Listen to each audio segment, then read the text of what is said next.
What if I told you humanity didn't just lose a war? It got steamrolled in 7 hours. Yeah, not 7 days, not 7 months, 7 freaking hours. That's all it took for the Combine to roll in and basically say, thanks Earth, we'll take it from here. Now, if you've ever played Half-Life or even just heard about it, you've probably wondered, how the hell did that happen? Like, how does the entire planet fold that fast? We've got nukes, tanks, jets, and we got taken down faster than your Wi-Fi during a thunderstorm. In this video, we're diving deep into one of the most terrifying moments in sci-fi gaming lore, the 7-hour war. I'm talking about what the Combine actually is, why humanity never had a chance, and the real reason this war didn't last a single day. And we're not just running through a bunch of dry dates and names. Nah, we're unpacking the tech, the tactics, the silence, and the twisted deal that ended it all. There's more to this story than you think. So, if you're ready to find out how humanity got absolutely wrecked in record time,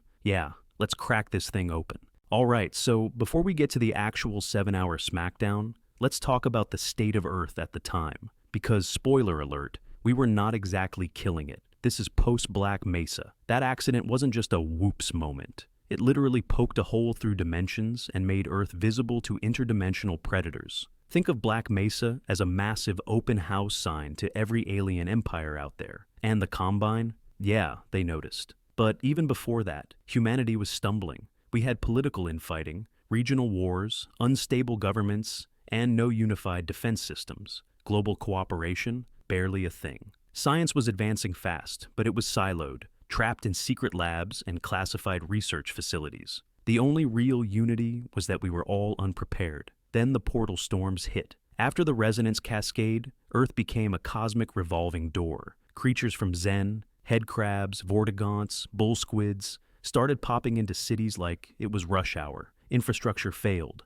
Power grids collapsed. People were scared, confused, and dying. And we still didn't know what we were up against. Meanwhile, in the shadows, the Combine was watching. These aren't just aliens. They're an interdimensional empire that absorbs entire worlds. They don't invade like armies. They envelop like viruses. By the time they actually launched their full-scale invasion, we were too busy reacting to the chaos to even resist. No United Nations task force, no superpowered defense protocol, just silence, panic, and scattered armies with no coordination. In other words, Earth was already bleeding before the Combine fired a single shot. Okay, so imagine the scene. The world's already a mess. Portal storms are ripping holes in the sky. Alien creatures are terrorizing cities, and humanity's grasp on order is hanging by a thread.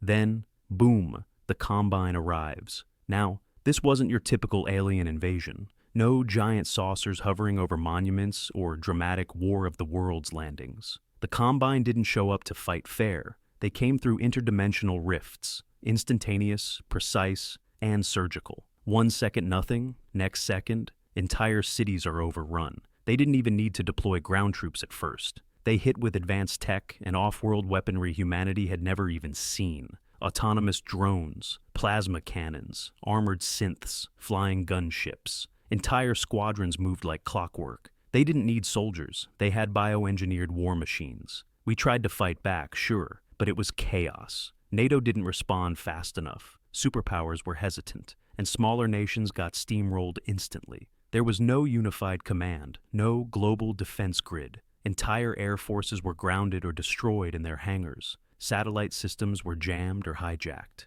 The Combine didn't just conquer, they dismantled. They had suppression fields that neutralized explosives. They cut off major cities from supply lines. Some reports say they could disable human weapons mid-fight with tech we still don't fully understand. There are even rumors they used psychological warfare, projecting fear or compliance into the minds of commanders. In some places, people didn't even get a chance to run. There were no warnings, no demands, just silence. Then annihilation. Entire cities blinked out. The death toll? We don't even have numbers. And here's the truly terrifying part. Earth was never special. We weren't some big prize. We were just another node in the Combine's web. They didn't invade because they feared us. They invaded because they could. And that's when Wallace Breen stepped in. While governments crumbled and militaries collapsed, Breen, administrator of Black Mesa, made a choice. Cut a deal to end the bloodshed. But did he save humanity or sell it? Hold on to that, because in the next section, we dig into one of the most controversial moves in Half-Life history.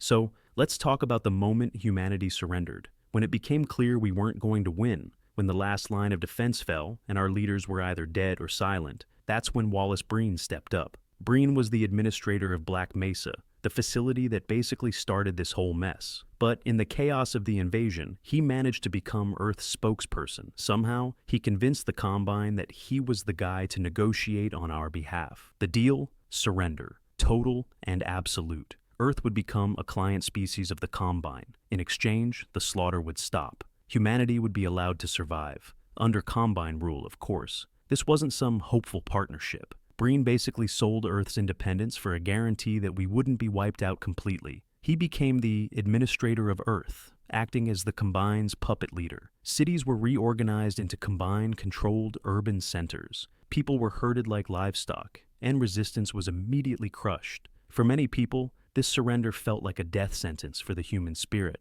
The Combine stripped away not just our freedom, but our sense of purpose. People were forced to work for their new alien overlords. Factories churning out supplies for a war they didn't even understand. Was it betrayal, or was it survival? Honestly, it's a question that still sparks debates. Some say Breen saved millions of lives by surrendering. Like, what's the point of dying in a hopeless war? Others think he was a collaborator, someone who handed over his own species for a little power and safety. The truth probably lies somewhere in the middle. Breen saw the writing on the wall. Earth couldn't win against a force that was everywhere and nowhere at once. So, he chose survival, but at the cost of everything else. In the end, Earth didn't just lose the war, it lost the right to decide its own future. But this wasn't the end of the story, just the start of a new chapter. One where the seeds of resistance started to sprout, and people began to remember what it meant to fight for something more. And that's what we'll dig into next, how life under the Combine changed everything. Alright, so after Earth's total surrender, life didn't just go back to normal. In fact, it became something almost alien. The Combine wasted no time. They restructured cities into urban centers, basically giant prisons disguised as apartment blocks. People were packed in like sardines, monitored 24/7 by masked civil protection officers. Surveillance was everywhere, cameras on every street corner, scanners buzzing overhead. It wasn't just a police state, it was a police planet. Resources got stripped down, clean water, fresh food, luxuries of the past. Entire industries were repurposed for the Combine's needs. People were forced to work in factories, or worse, sent to mysterious processing centers that no one ever came back from. Rumors of horrific experiments and forced transhuman conversions spread like wildfire. But even with that iron grip, there was something the Combine couldn't fully control: human spirit. Whispers of resistance started to spread, tiny sparks of hope in the dark. People started sharing information, hiding contraband, sabotaging Combine tech wherever they could. The Vortigaunts, once seen as alien invaders themselves, began to ally with humans in secret. Old grudges were set aside, because when your entire species is under the boot of an alien empire, you learn real fast who the real enemy is. The Combine knew this too. That's why they ramped up propaganda, flooding broadcasts with promises of stability and order, telling people this was for their own good. But deep down, everyone knew the truth. They were living in a cage, their freedom stolen. This is the world of Half-Life 2, a world on the edge of rebellion. A world where Gordon Freeman's return becomes a symbol of defiance. And while the 7-hour war was the day Earth fell, the days that followed were the start of something new. Because even under the Combine's shadow, humanity wasn't done fighting. So, why does this matter? I mean, in the grand scheme of Half-Life lore, the 7-hour war is just a footnote, a terrifying event mentioned in passing, but it's also the foundation for everything that comes after. This war is why the Combine's hold over Earth is so complete. It's why the world of Half-Life 2 feels so heavy, because you know humanity didn't just lose a fight, they lost the right to be free. That's what makes the Resistance so powerful. It's not just a bunch of rebels shooting at alien soldiers. It's a symbol of people refusing to be broken. And honestly, it's a chilling reflection of the real world too. Think about how fast things can change when an outside force takes over, how fear and confusion can break down even the strongest defenses. The 7-hour war is like a sci-fi version of real-world invasions. Shock, awe, and then submission. The Combine didn't just conquer, they rewrote the rules of our world. They made people feel small, insignificant, and powerless. But that's also what makes the Resistance so inspiring, because even in the darkest timelines, people still choose to fight back. It's a reminder that freedom isn't something you're given. It's something you have to keep fighting for. And the 7-hour war shows how quickly it can slip away if you're not paying attention. But there's another layer too. The Combine doesn't even care about us. We're not even the main event in their empire. We're just another resource. That's a gut punch because it forces you to think, what does it mean to be human when your entire existence is seen as expendable? This is why the 7-hour war matters. It's not about who had the bigger gun. It's about the cost of survival and the strength to keep fighting, even when it feels hopeless. In the end, the real story isn't how Earth fell. It's how humanity refused to stay down. And that sets the stage for everything in Half-Life 2. It's the spark that lights the fire of rebellion. And that's what keeps the Half-Life universe alive for so many fans.